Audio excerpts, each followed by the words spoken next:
Hello and welcome. You're tuning in to Buy and Sell Now with me, Ankita Saxena, and with me is Ashesha. And this is the show for the next 1 hour. We'll get all your questions answered on the show by our experts. But before we get going and start taking all your queries in, let's take stock of how the market is shaping up as of now. Ashesha, we were doing pretty well in the morning. We in fact saw a gap up start coming in the market. But as of now, we have given up those morning gains. In fact, Nifty has turned absolutely flat. But Nifty Bank continues its decline. It's down almost 141 points. Well, yes, we've given up most of the gains that we registered in the earlier trading session, and Nifty is now absolutely flat, as you just pointed out. 24,750 is where Nifty is currently trading at. Nifty Bank, meanwhile, is underperforming in today's trading session, down 0.3%, 55,250 is where it is currently trading. And some of the top gainers in the Nifty 50 index include Tata Consumer Products. This stock is down 1.5%.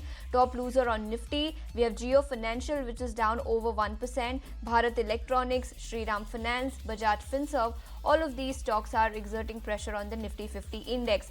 In terms of individual sectors, then we have several stocks and sectors which continue to remain under pressure today. And FMCG stocks are impacted. We have PSU Banking Index, which is down 0.5% in today's trading session.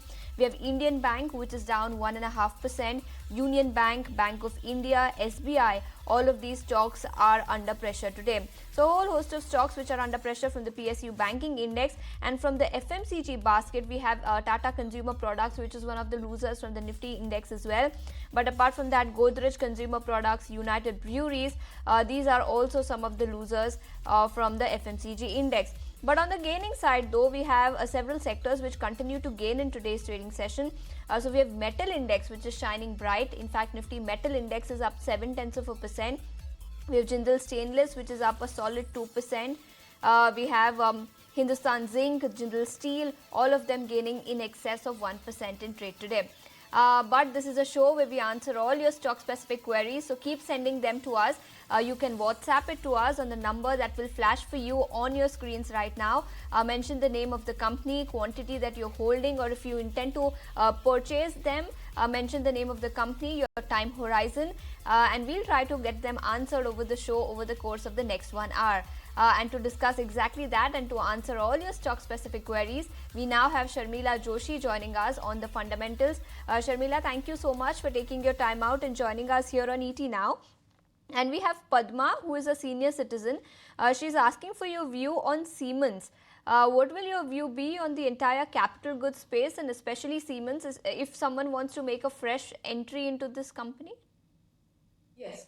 So first, coming to capital goods as a space, I think that given where we are in terms of where our GDP is and where the capex cycle is sort of coming back on, I think capital goods, to my mind, is a very good sector to be invested in. And I think within that sector, definitely, I think Siemens is a very good name.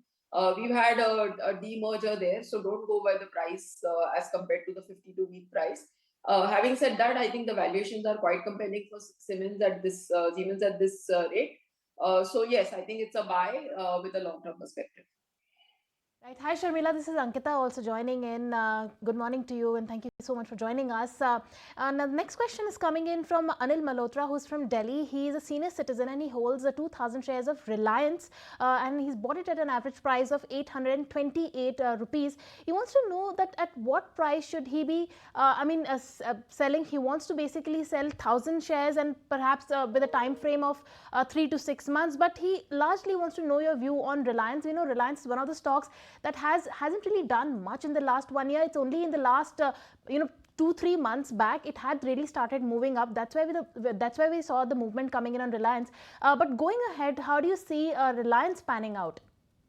Also, I think Reliance, to my mind at least, is one of those stocks which you should hold in your portfolio. For the simple reason, I think these are some of the large cap stocks which really reward retail investors. That said, I think his quantity is quite high, and I'm sure he must have bought it at a much earlier time, and he must have taken advantage of a lot of bonuses and things like that along the way. So yes, I think if he requires money, he could look to sell part of his holding, because that's also always a good idea to sort of book your profits and move to something else.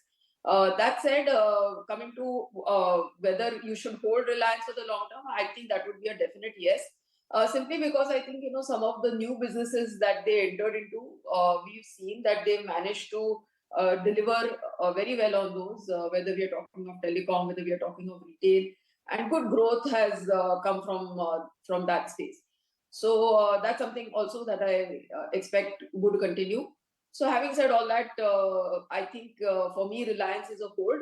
However, if since he's bought at a lower price and he wants to take advantage of that and take some money off the table, that too is completely fine. Okay, so that's the view coming in on Reliance Industries, but we also have a question that has come in on LIC. Ramesh has written to us from Bengaluru. He is holding 100 shares of LIC bought at 810 rupees per share, and he's asking whether he should continue holding these shares or sell them off. Now remember, this stock was up 8% after it reported very strong set of numbers yesterday. But you tell us fundamentally, with a time horizon of 1 to 2 years, what will your view be on LIC?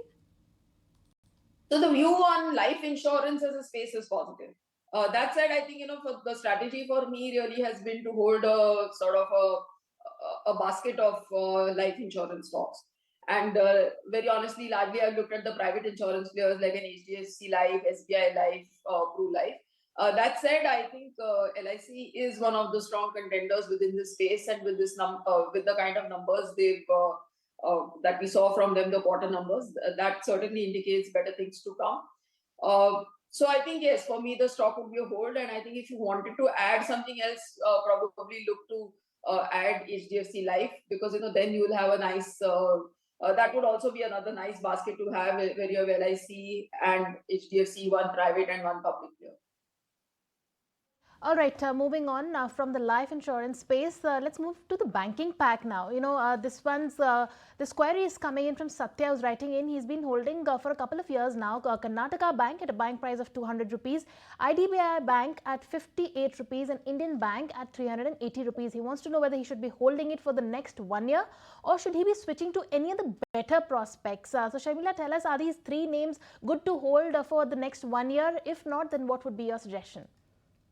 So I think other than IDBI, I'm okay with both the names. Indian Bank, to my mind, is a really good and solid name within that space. The kind of numbers they've had, the kind of book that they have. Here I see significantly higher levels.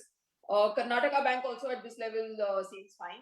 IDBI, my only problem is that we are waiting to hear some news on their disinvestment, and that is taking time in happening. This has been going on for many years, so if you're lucky, maybe while you're holding it, you get the news and the stock goes up. But honestly, I would just shift, and I could add either to Karnataka Bank or Indian Bank, which he already has, or look at a third stock altogether. Maybe add like a SBI Life or a Bank of Baroda or something. That's the view coming in on the banking sector, but we also have a question that has come in on NCC, and he is asking whether he should switch to this stock and add positions in this particular stock to the tune of 5% of his total portfolio. Amit has written to us from UAE, and this is his question. NCC. Sharmila, what will your view be on this stock? I'm not sure how I should respond to having 5% of your portfolio, because I don't know what the rest of your portfolio looks like. I don't know the size, etc. That said, I think NCC is okay to add at this price. It's not very cheap from a valuation perspective, but I do think that from a price point there is an upside from current levels. Also, this is a sector that I do like. So from that point, you could look to add NCC. All right, moving on to the next counter. This is Nikhil Sharma, who's writing from Mumbai. He says he's an intraday trader and a long-term trader. He wants to know that he holds 100 shares of Crompton Greaves at a buying price of 356 rupees. Now, he has a target, but with you, Sharmila, we'll be checking the fundamentals. So tell us, how does Crompton Greaves looks to you on the fundamental aspect of it? And he wants to know what is perhaps the right time to exit the stock. Let's say a time frame of 1 year. Would this be a good buy? Would this be a good sell in within a period of 1 year? So, does he have the stock? He's holding the stock. He's currently holding around 100 shares at a buying price of 356 rupees. Right. So I think continue to hold it. I would look at a target with a 1 year time frame of around say 430, 40 odd rupees. From a valuation perspective, it's okay. So yes, I think continue to hold what you have. Okay, so 400 is the target for Crompton Greaves. Actually, he was working with a target of 390. So there, Nikhil, you go. 400 could be the target for Crompton. But with that, it's time for us to slip into a short break. Don't go anywhere. We'll be right back, and we'll be taking your queries on the other side. Stay tuned. Welcome back. You're still tuned in to Buy Now, Sell Now. This is a show where we answer all your stock related queries. And for the market, Nifty is now down nearly 20 odd points. 24,732 is where it is currently headed. And Nifty Bank is down, underperforming, down over 200 points as we speak. But let's get going with all the stock specific queries that have started flowing in. We also have Osho Krishnan, Senior Analyst, Technical and Derivative Research at Angel One, now joining us. And Sharmila has already been with us. Thank you so much for taking your time out and joining us. And we have several queries that have come in on the IT sector and Happiest Minds in particular. We have Subramaniam, who has written to us from Chennai. He's holding about 300 shares of Happiest Minds at an average price of 914. The stock currently at 604, so he's making a considerable amount of losses on this particular holding. And the second is a long-term question on the same stock, Happiest Minds. But Osho, on the charts, what will your view be for this stock? Very good morning. Looking at the technical perspective of this counter has been into a very corrective phase from the zone of nearly 1000. There has been no respite from there, and gradually this stock is slipping on the lower end. So I'm not having a very positive outlook on the technical front for the counter as of now, but overall, I'm expecting that there can be some kind of resurgence that can be seen in the short-term period, but on the higher end, approximately 700 to 720 is the target that one can expect in the short term period, while on the lower end, if any plunge towards the zone of 550 or below, then we might see further correction in the counter. So one should definitely keep a stop loss of 550, and on the higher end, on immediate basis, 700 to 720 can be seen on the technical time frame for the chart. Stop loss, and we could see levels of 700, 720. That's the technical view coming in on Happiest Minds. But fundamentally speaking, Sharmila, what will your view be? We have Siddhartha, who has written to us from Kolkata.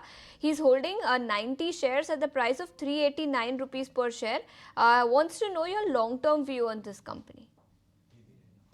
Fortunately, his buying price is not, meaning it's lower than what the current market price is at, because my view is kind of neutral. But I would agree with Osho. I think, you could hold it now for now. See, overall, what we need to understand is that the macro environment for IT is not the best at this point in time. And in terms of valuations also, Happiest Mind is not exactly cheap. So having said all that, I think that given the kind of numbers that they have, as well as what they sort of projected for the year coming forward, you could be looking at levels of about 680, 700. So hold for now. All right, so that's the view coming in on Happiest Minds. But let's move on to the next counter. This is Subramaniam who's writing from Sikandrabad. Osho, I'll come to you. He wants to know if it is a good time to buy Cochin Shipyard and Coforge at current market prices. As far as Cochin Shipyard is concerned, we've seen a run-up of good 20% in the last 1 month, especially, after the Indo-Pak tensions. All the defense companies had run up and they have already been outperforming the market. So is it a good time to get into Cochin Shipyard, and what's your view on Coforge?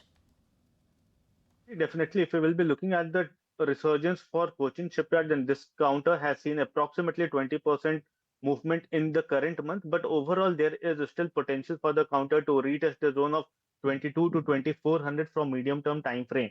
So this can be seen as the immediate counter trend in the counter in this counter, because the counter has been into a very strong consolidation zone for over 2 to 3 months, and after that we are witnessing some kind of positive momentum coming back in the counter. So I'm expecting that in the recent period, yes, there is a possibility of some profit booking, but on the lower end, 1700 and 1750 is a very strong support for the counter, while on the higher end, 2200 followed by 2400 can be seen as the target for Cochin Shipyard.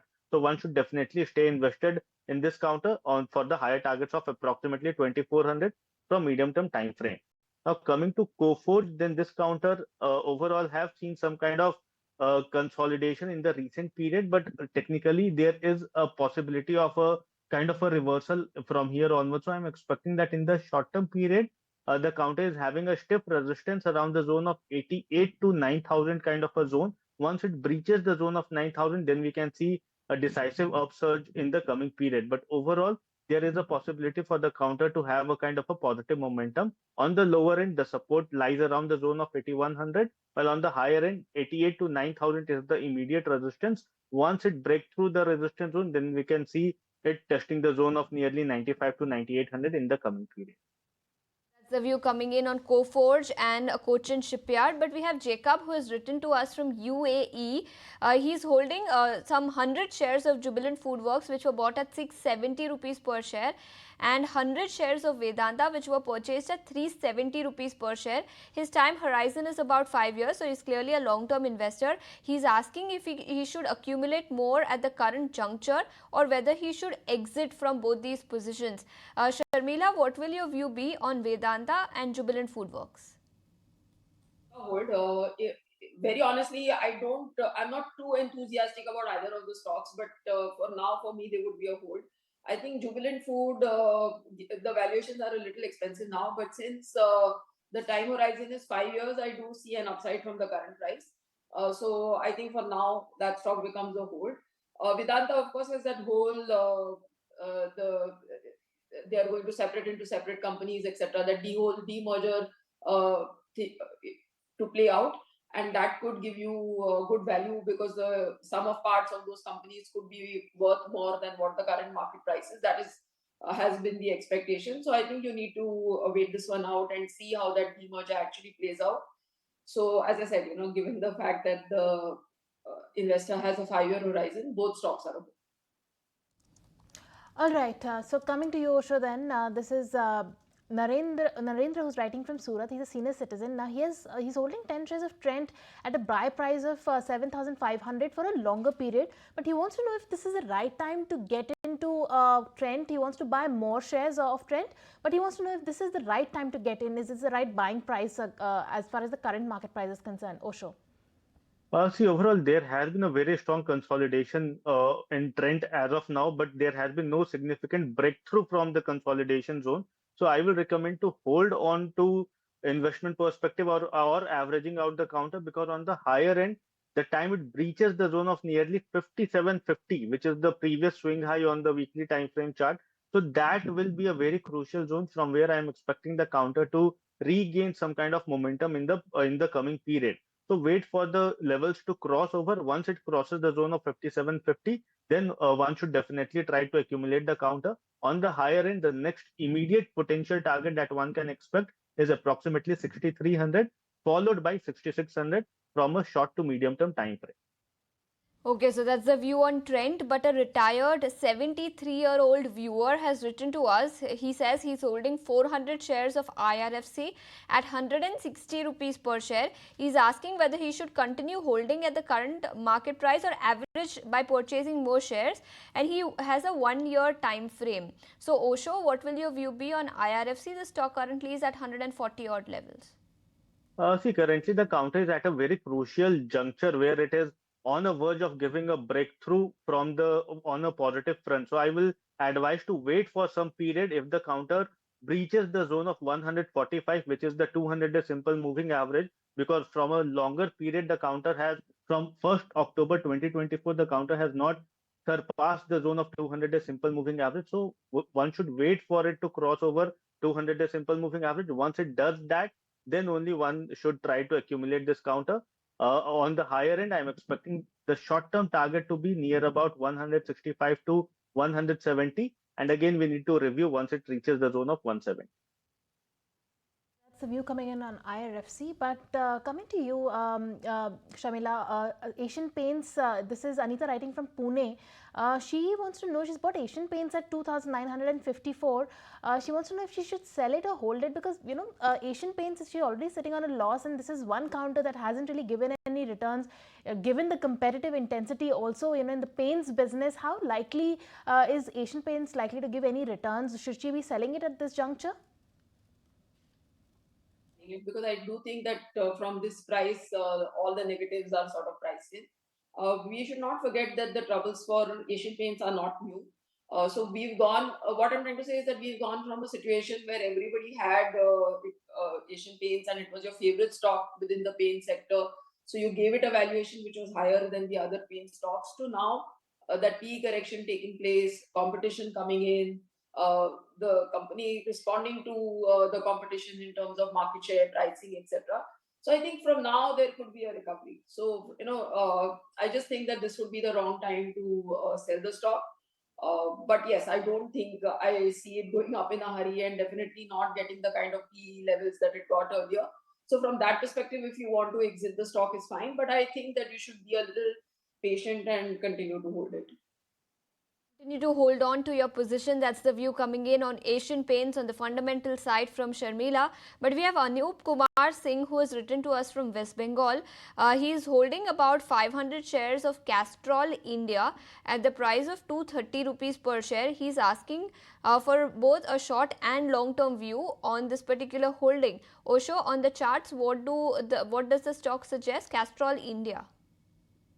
See, overall, there is a kind of a positive momentum in the counter, so one should definitely stay invested in the counter. On the immediate basis, I'm expecting a target of nearly 235, which will be the buying price for the investor. But again, 235.40 is the zone where it can see some kind of resistance in the short-term period. So for now, one should stay invested. Once it reaches the zone of 235 or 40, then we need to review that whether it has the potential to continue its upward momentum or not. But as of now, it is placed at a very strong support of the cluster of moving averages and even the long-term moving averages. So one should not become panic and sell off the counter at current levels. Stay invested on the higher end. 235.40 is the immediate target. Once it surpasses the zone, then we can see whether it has the potential to move towards the zone of 270 or not. All right, moving on then, I'll thank Osho and Sharmila, both of you, for joining us. At this point in time, Nifty is now comfortably below that 24,750 mark. In fact, Nifty is now down 10 odd points. Nifty Bank is down over 200 points in today's trading session. 55,185 is currently where it is at. Tata Consumer, one of the biggest laggards from the Nifty 50 index, down over 1%. We have Jio Financial, BEL, Bajaj Finance, HDFC Bank, which are some of the other losers from the Nifty 50 index. But that's all the time we have on this edition of the show. But don't go anywhere. Markets at noon will take all the market action forward. Stay tuned.